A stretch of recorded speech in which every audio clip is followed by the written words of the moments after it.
Good morning this day. Good morning. Oh my God, this is the day that the Lord has made, and we will rejoice and be glad in this day. Thank you for attending First Congregational Church of West Haven. I am Reverend Carl. You are so welcome here, and I thank you for attending. No matter who you are on life's journey, you are welcome in this place. So take off your shoes, kick back and relax, and let the Lord visit for you today, because we're going to have a great time with our God as we go forth in service this day.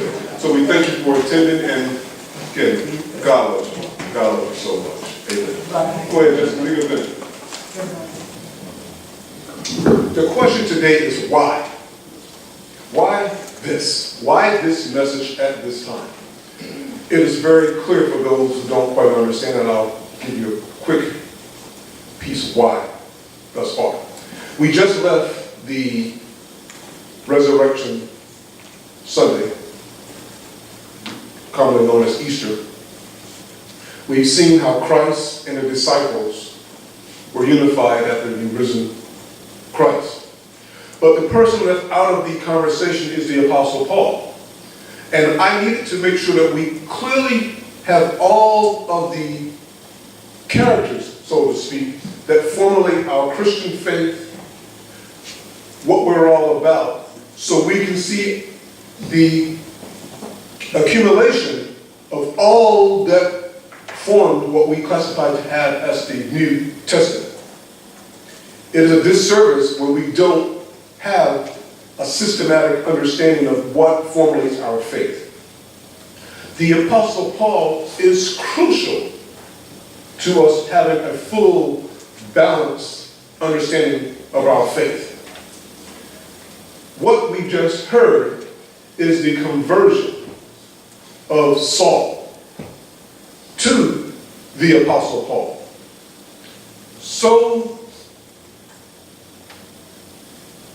pronounced is Saul converted to the Apostle Paul on our faith, that without his input into the Bible, what we have today as Christianity is non-existent practically.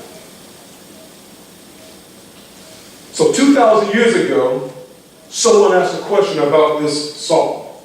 Could they believe that this Saul the chump, Saul the adversary of Jesus Christ, is this Saul now really blind? This instigator, this person that was vehemently against what the Bible calls the way, or the new birth of the start of the Christian church. Could this individual truly be what he is now professing to be? Many thought, surely this is a trap. If Saul can get us Christians to come to one place, surely this is the place where he will kill us all. As we heard in the reading, Lord, I ain't going to go and talk to this man. This guy was killing us. This guy was hurting us. This guy was the person that was persecuting us. Saul with eyes to see was seeing the fact of what he could do to hinder the call of God in the lives of other individuals. This Saul with eyes to see sought with an eagle's stare to find out where Christians were in fact hiding so he could find ways to kill them. This Saul had letters from the priests, or the Sanhedrin, to go out and find these new wayward folks calling themselves follower of this guy called Jesus, and snuff this thing out before it begins to take root. This is the Saul that we're focusing on today.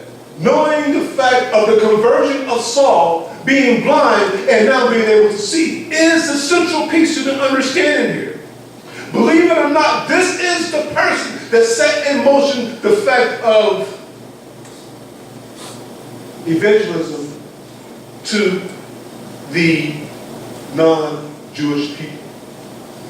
Without Saul, our faith would not have spread any further than Jerusalem. The story of Saul is so rich When I was doing apologetic work out in the street, that means defending the faith according to Jude 3, I was constantly knocking on the doors of Muslims, places of worship, and debating with them regarding the fact of who this Saul was. It is important that we understand that many would try to have us not to accept Saul as being an apostle.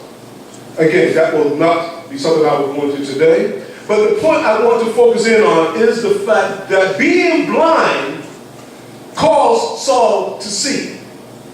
Being blind gave him the ability, not being able to see for 3 days, not eating for 3 days, not drinking for 3 days, gave him a chance to truly reflect on what it was in his life that made him so vehemently against these so-called Christians. In the process of it, God dealt with a heart that was blinded, and through blindness showed it light. God sometimes connects with us through interventions. These interventions often happen at times where God forcefully injects himself into your life.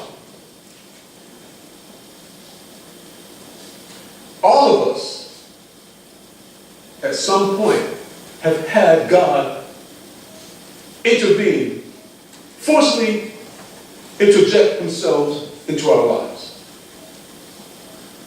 I can remember in my youth not being happy.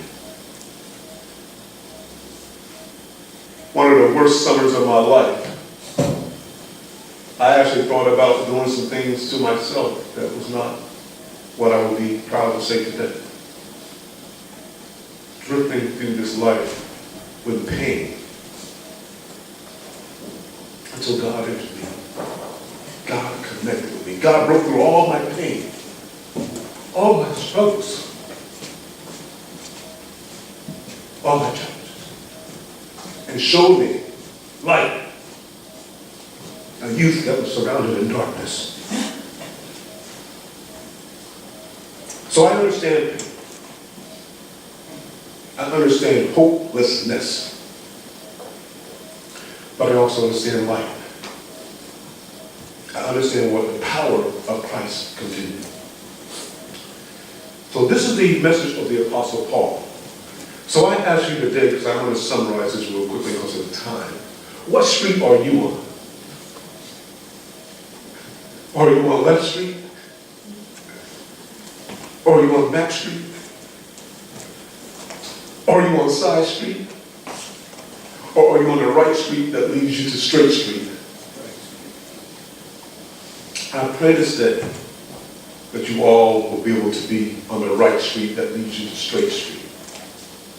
That despite the pain and the confusion in your lives, despite all the things that you may be going through that you feel there is no hope, look up as the Apostle Paul looked up. He was able to see the fact that despite the fact of him thinking he was doing what was right, it was wrong. But when God showed him light, light became darkness. Light propelled the Apostle Paul to do what he otherwise was not able to do. And that is my encouragement to my family this day. Let light so flood your soul that it pushes out darkness.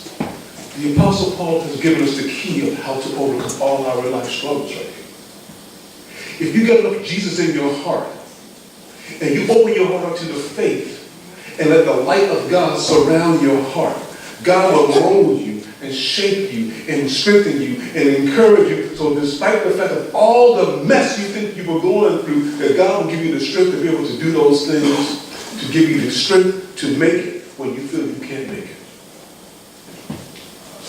Being blind and not seeing is one thing. But when you see the light of God, receive it, basking, grow in faith, and let God's love continue to bring you through any challenges that you may be going through. Grace and peace.